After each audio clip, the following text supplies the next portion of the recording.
Greetings, it's Ian from RTO here. Welcome to Pick and Mix, and for the first time in a little while, mixing it up. Now this one should have gone out last month, but if you remember, yours truly was a bit poorly, and he had a head that was spinning around at 6,000 miles an hour, so we couldn't do any recording. So today is the delayed Bruce Fairbairn, and what a producer this guy was. He was a Canadian, and he was born on the 30th of December 1949, and sadly died suddenly in 1999. But he left us with a legacy of some great albums. He's worked on so many bands that I grew up on: Aerosmith, AC/DC, Van Halen,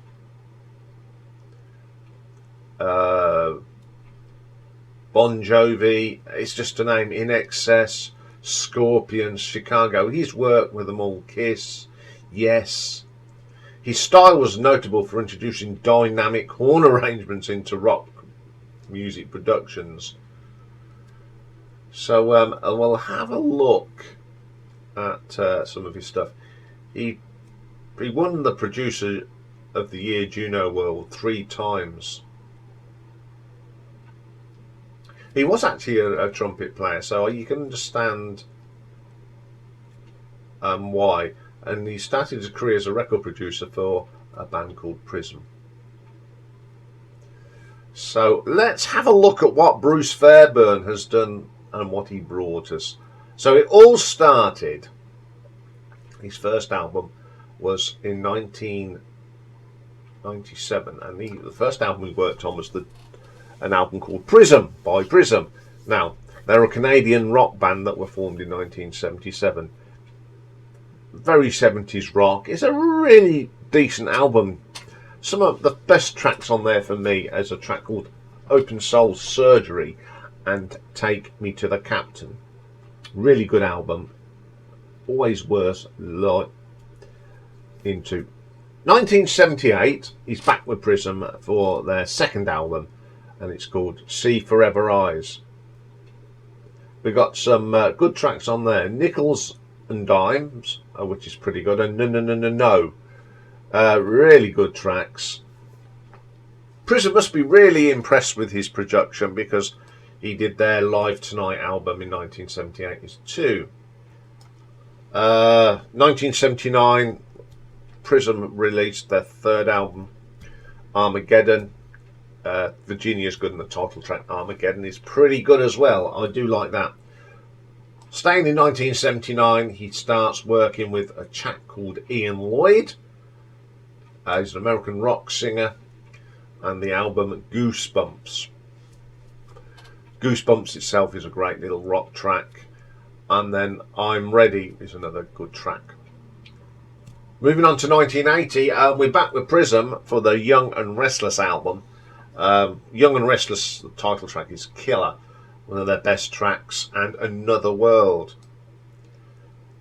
1980 as well, he starts working with a great little band called Loverboy. Does everyone remember Loverboy? They're formed in 1979, and he worked on the self-titled album Loverboy, which has got a great track on it called Little Girl and DOA. Great tracks from Loverboy, and a really good band. He's back end of the year working with Iain Lloyd again on 3WC, dedicated to use a good track on Walk Away.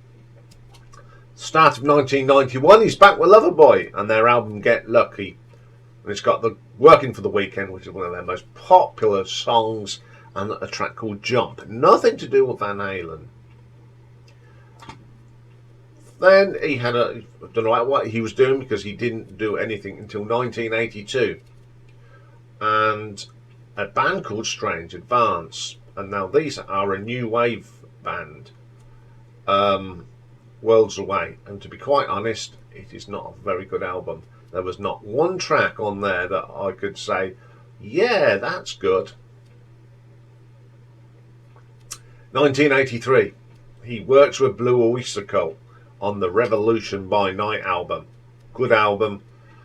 One of the ones that gets under the radar, but Eyes On and Fire Let Go as two of my favourite tracks off that album. Staying in 1983, he's back with Loverboy and the album Keep It Up, Hot Girls Love and Queen of the Broken Hearts, two of my favourite tracks on that album. Moving on to 1984, he's working with the mighty Crocus on the Blitz. Crocus, a great band, Out of Control, and the wonderful Boys Night Out. Get your teeth round it, Iain. Great album. Also starts working with the new band, another band called Fast Forward. Now they're a Canadian band featuring Ian Lloyd. So he put a band together. So obviously he was going to get Bruce to come and be the producer. Living in Fiction is good. It's not a bad album. To Play to Win is okay, and Draw the Line, pretty solid tracks. Moving on to 1985, he does some work with a band called Black and Blue. They're an American glam hair metal band from Portland. Without Love, just typical in the 80s glam rock. Swing Time is okay, and Two Wrongs Don't Make It Love. It's okay. 1985, he works with one of my favourite Canadian bands, Honeymoon Suite. Big fan of these, and their album, which is my favourite album, The Big Prize. Absolutely killer album. The title track, one of the best tracks on there, is Bad Attitude. Great guitar riffs. And then we have All Along You Knew, which features Mr. Ian Anderson. 1986, big year for him. This is when he started to really hit big time and produce some great albums. Slippery When Wet from Bon Jovi, Let It Rock, Wanted Dead and Alive, my favourite tracks off that album. 1987, the revived Aerosmith and the great album Permanent Vacation. So many great songs on this. The ones I like is the one that was in Mrs. Doubtfire, Dude Likes a Lady, and Ragdoll, which inspired a band from when the guys were living in Northampton. They band Ragdoll. They're still going and they're living in Ireland. They're not. Wayne and Paul Cox. Shout out for them. Back with Loverboy and the Wildside album. Now this is when they were sort of really big. Notorious was a big hit, and Wildside. 1988, starts working doing some work with Dan Need Network. Now they're a funk rock band. They're pretty good, and they're the self-titled Dan Reed Network. Resurrect Baby and Don't Fade are really good tracks off that album. Go and check them out. He's back with Bon Jovi for the follow-up to Slippery When Wet, New Jersey. Fine album. The great Lay Your Hands on Me and Bad Medicine are two outstanding tracks. He's back with Aerosmith for the album Pump. Two of my favourite tracks on there are Love in an Elevator and Janie's Got a Gun. Pretty good. 1989 also, he worked with Gorky Park. Now these are a Russian band. Now Gorky Park came to fame because they were in that concert that was put together in Moscow by Doc McGee. He'd been charged with drugs, and he said he'd do something about anti-drugs. I can remember the people that played there was Gorky Park, Skid Row, Ozzy Osbourne, Scorpions, and Bon Jovi. There we go. Ooh, remembered all that. Yeah, so they're all right. I think they were famous for 5 minutes for opening up the thing. Hit Me With the News is good in action. He's left the 80s behind and he starts the 90s with working with AC/DC on their Razor's Edge album. Fire Your Guns and Are You Ready are the outstanding tracks on that album, and we know why Are You Ready is for me. Staying with 1990, he starts working with a Canadian musician called Paul Lane, and the album Stick It In Your Ear. It's okay. We Are Young and Main Attraction are the outstanding tracks on there. Works with Poison on their Flesh and Blood album, which is a pretty cool album. We will be doing Poison in a few months' time, ranking their albums. Great tracks off here are Valley of the Lost Souls and Unskinny Bop. Back with Dan Reed, Network for the Heat. Baby Now, I Blame It on the Moon, pretty good. 1991, he also goes back with AC/DC, and he produces the live album that was recorded at Donington. It's a fantastically well produced live album. Unfortunately, I didn't go because I by this time I was recovering from an operation, so I didn't actually get to go. So unfortunately, then he takes a little break, and 1993 he's back working with Aerosmith on the Get a Grip album. This is where I think they started going a little bit there for me, but Living on the Edge and Shut Up and Dance are pretty good. Shut Up and Dance, of course, was featured in Wayne's World 2, I think, or Wayne's World. It was one of the Wayne's World films.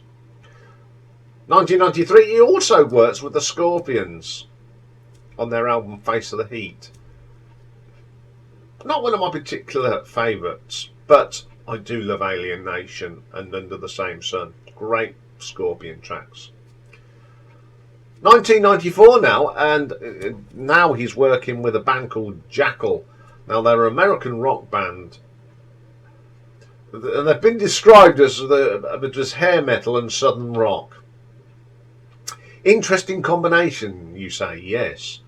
And their album Push Comes to Shove, My Life in Dixieland are the only tracks I really liked on there.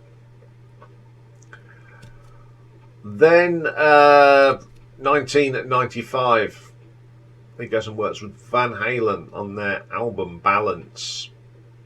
Seventh Seal's a great track, and The Wonderful Amsterdam, great tracks. Also in 1995, this was right up Bruce's street. He works on the Night and Day Big Band album with Chicago. He must have been in heaven. Horns galore for him. It's not a bad album. And Blues in the Night and Sing Sing Sing are the good tracks off that album. He goes and works with the Cranberries in 1996 on their very well album To the Faithful Departed. Hollywood and Salvation, great tracks. Then he goes and works with Ozzy's In Excess on their wonderful Elegantly Wasted album. The title track is absolutely fantastic. And Shake the Tree. 1998. He goes and works with Kiss on the Psycho Circus album. Not a particular favourite of mine, but Psycho Circus is a good track, and Into the Void. And 1998, he starts working. He does an album with the Atomic Fireballs.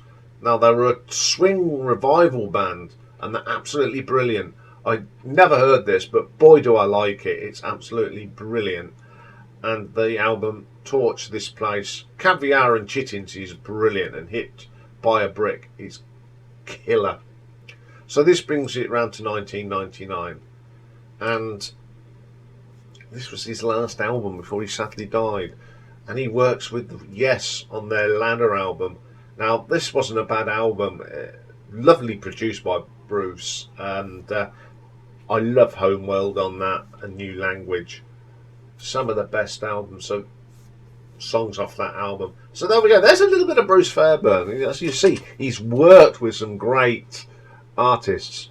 So now this is the bit where I have to choose out of that list my top 5 albums. This was so hard, but this is how I've gone. So my number 5 is this one, The Big Prize, which was the second album from Honeymoon Suite, released in 1986. I love that opening track, Bad Attitude, that opening riff, the keyboard. Really, really good track. Feel It Again was the second track. It's got a great tempo. It's typical Honeymoon Suite. Nice different tempos. Lost and Found, great rocker, some great riffs and solos. What Does It Take? A bit of a ballad. It's all right. One by One, very 80s keyboards, but it's okay. Wounded, solid rocker. It's got a great guitar solo on there. We got Words in the Wind. Hate the start, but once that keyboard's gone, it's a great track. And then we have that, my favourite track on here is All Along You Knew. It features Ian Anderson on the flute. It's wonderful. Once the Feeling, another great rocker, and Take Me By the Hand. I love this album. It was the second album I brought, and it still remains one of my favourite albums by Honeymoon Suite.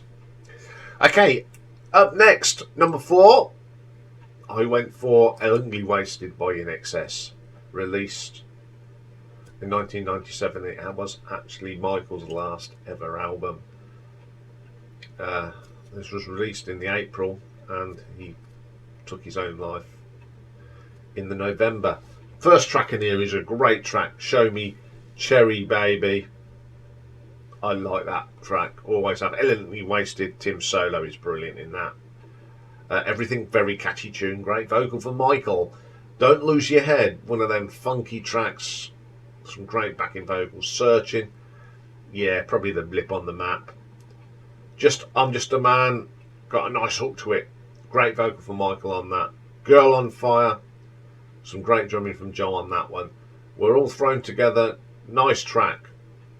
Mystique Easton, Shake the Tree, one of my favourite tracks from In Excess. There's a little bit of psychedelia and spoken word. She Is Rising, another solid track. I do like that. Building Bridges, a great little track to end the album. It's a great album.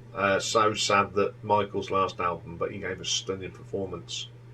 Number 3, from 1990, the 12th album from the mighty AC/DC, Razor's Edge. This is the one that's got Chris Slade on drums. Thunderstruck is just a classic, isn't it? Everyone loves that. Fire Guns, some of Malcolm's great riffs, Cliff's thumping bass line. What more do you need? Money Talks, the quirky little song, great little solo there from Angus. The Razor's Edge. Now this was that different track. It's a really thing. Chris Slade's drumming on that is superb. Mistress Was Christmas. Never been a big fan of that track. Rock Your Little Heart Out. Another great track. It's that lovely bass from Cliff at the beginning that really does it for you. And then we've got Are You Ready? That's the one, the video that I'm in. I've got great memories of this. Meeting the band. Just a terrific day. Considering I was in a lot of pain and I was in a plaster cast all the way around my back at the time. Hot, sticky, but oh, was it worth it. Then we have Got You By The Balls. Great Brian vocal on that. Shot of Love. The riffs and the bass line are terrific. Let's Make It. It's all right. Goodbye to Good Riddance and Bad Luck. Another great Angus solo. If You Dare. Love that. What a great track to end the album. Pretty strong album. I do like that. My number 2. Okay, this was since they'd got back together with Joe Perry and they're not sniffing half a Cuba up their nose. It's Aerosmith's Permanent Vacation, which was their 9th album from 1987. Opens up with a great track, Heart's Done Time. Love the riffs in that. Great vocal from Stephen. Magic Touch, quirky, great vocal from Steve.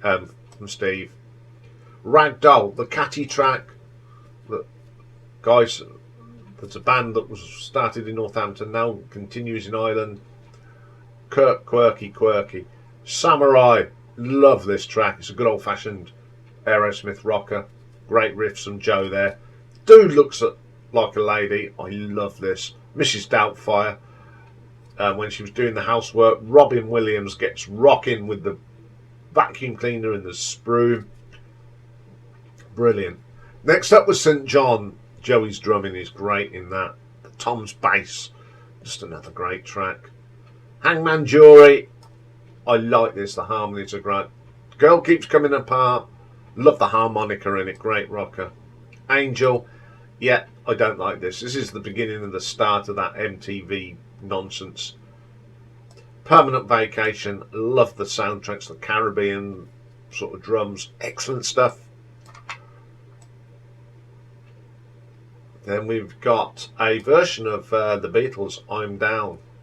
Great cover. And one of my favourite instrumentals by Aerosmith, the movie. Brilliant. So I love this album. I had it on cassette and it was constantly in my Walkman. In the end, I had to go and buy it on CD because I wore the tape out. It's a great album. But my number one album, produced by Mr. Bruce Fairbairn, is the Slippery When Wet. Was big, launched the band, but it's always that difficult album after the successful one, and this is it, and it is my favourite Bon Jovi album, New Jersey, their 4th album from 1988.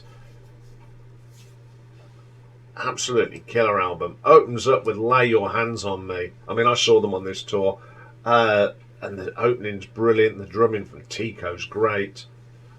Absolute killer track to open up the album. Then we get Bad Medicine, a big hit for them. One of my favourite singles by the band. Great tune, great vocals. Born to Be My Baby, another single off this album, another solid track.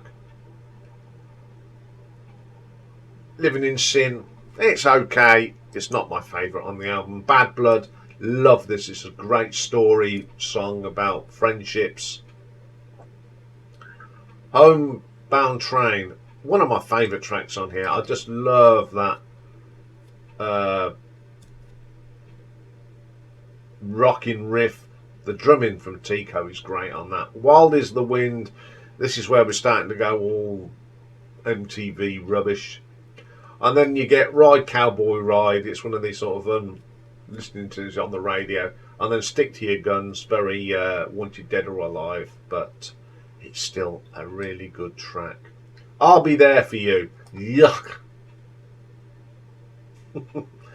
This is where I thought it started really going downhill. We started getting these sort of songs. No. 99 in the Shade is a nice little rock track. I like Richie's guitar on that.